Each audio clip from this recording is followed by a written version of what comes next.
তুমি করো না ভাই। সবাই কেমন আছেন? বাঙালঘটি জমজমাটি ব্লগে আপনাদের স্বাগত। সকাল সকাল দেখুন আমাদের ব্রেকফাস্টে কি হচ্ছে, লুচি হচ্ছে আর লুচি বেলছে সেন বাবু। আর লুচিগুলো শেপ দেখেছেন? আমরা ওই জন্য ঠিক করেছি যে আজকে লুচি যেরকমই হোক ওই অঙ্কুর বেলে দেবে, আমরা সেটাই খাবো, ওই জন্য বেলে দিচ্ছে।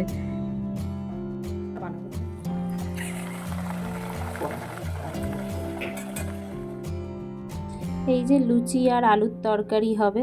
লুচিগুলো কিন্তু ফুলছে ভালো, আসলে মাসি মেখেছে না, ওই জন্য ফুলছে ভালো, কিন্তু দেখতে যা হচ্ছে লুচিগুলো।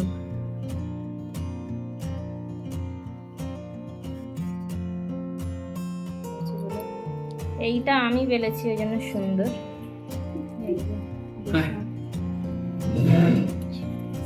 এই যে এটা সেন বাবু, এইটাও আমি বেলেছি ওই জন্য সুন্দর। সব ভালোগুলোই তুমি বেলেছো, সব খারাপগুলোই আমি বেলেছি।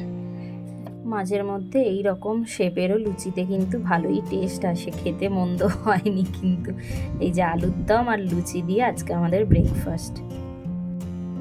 6:30 মতো বাজে এখন।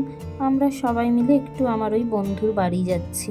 কয়েকদিন থেকেই ও ডাকছে, আসলে ওর বাড়িতে নতুন ইন্টেরিয়ারের কাজ করিয়েছে, তো ওইটা আমাদের দেখা হয়নি, ওটা পুরো ফিনিশ হয়ে গেছে, ওই জন্য কবের থেকেই ডাকছে যে একবার আয় তোরা, এসে দেখে যা কেমন হয়ে যায়। ছেলেকে দেখুন কি নিয়ে যাচ্ছে মামুর বাড়িতে, ওর খেলনার বালতিটা কিছুতেই শুনলো না জানেন, বলছে ওই বালতি নিয়েই আমি যাবো। ওই দেখুন হাতে ঝোলাতে ঝোলাতে বালতি নিয়ে যাচ্ছে।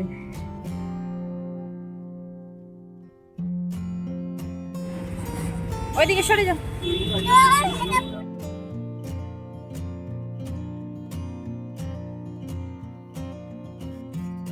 এসে গেছি আমরা ওই যে গ্র্যান্ড মার্ট, মনে আছে যখন এখানে থাকতাম আমরা, ছেলে এই গ্র্যান্ড মার্টে কত আসতো, তো এই গ্র্যান্ড মার্টে এখন যাচ্ছি। এখান থেকে ওই বন্ধুর জন্য কিছু নেবো, আর ছেলেও বায়না ধরেছে যে আমিও গ্র্যান্ড মার্ট থেকে কিছু নেবো, অনেক দিন আসেনি না, ওই জন্য দেখি এখান থেকে কি নেওয়া যায়। ডাকো মামুকে।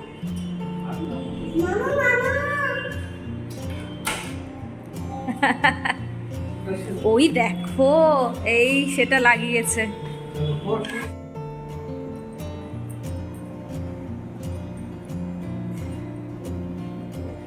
মামুর বাড়ি এলে ছেলের খুব মজা, মানে এখানে তো মামু কিচ্ছু বলে না, যা খুশি তাই করো। ওই দেখুন না, তারপরে ছুটি মিষ্টু চলে যাওয়ার পরে না খুব মনটা খারাপ হয়েছিল, ওই জন্যেই আরও অঙ্কুর বলল চলো ওকে একটু ঘুরিয়ে নিয়ে আসি, ওই জন্যই আরও আজকে এলাম।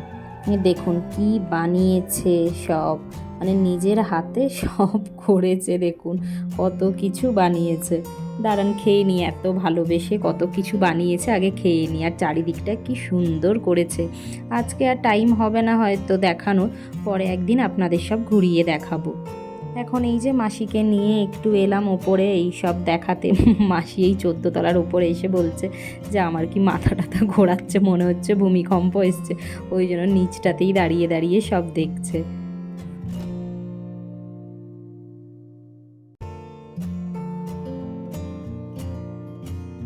দাঁড়িয়ে আছে ওদের। আচ্ছা নামা করে না বাবা, মনে তাড়াতাড়ি, এখানে তো পুড়িয়ে নিচ্ছে লিটারেলি একদম। রাত 9টার মতো বাজে, বাড়ি যাওয়ার উদ্দেশ্যে বেরিয়ে পড়েছি। হাওয়ার শব্দ শুনলেন তো, মানে এখন ব্যাঙ্গালোরের ওয়েদারটা যা হয়েছে না, মানে দারুণ একটা ওয়েদার, ঠান্ডা ঠান্ডা। এই সুমাদ্রতে যখনই আসি না, মানে একটা অন্যরকম অনুভূতি হয়। আসলে ব্যাঙ্গালোরে প্রথম এসেই তো এই বাড়িতে উঠেছিলাম, ওই জন্য এখানের প্রতি একটা আলাদা ভালো লাগা আছে। যাই হোক চলুন ব্লগটা আজকে এখানেই শেষ করছি। আর ছেলেকে দেখেছেন বালতিটা ঠিক মনে করে নিয়ে যাচ্ছে। তো যদি ব্লগটা ভালো লেগে থাকে তো লাইক অ্যান্ড সাবস্ক্রাইব করতে ভুলবেন না।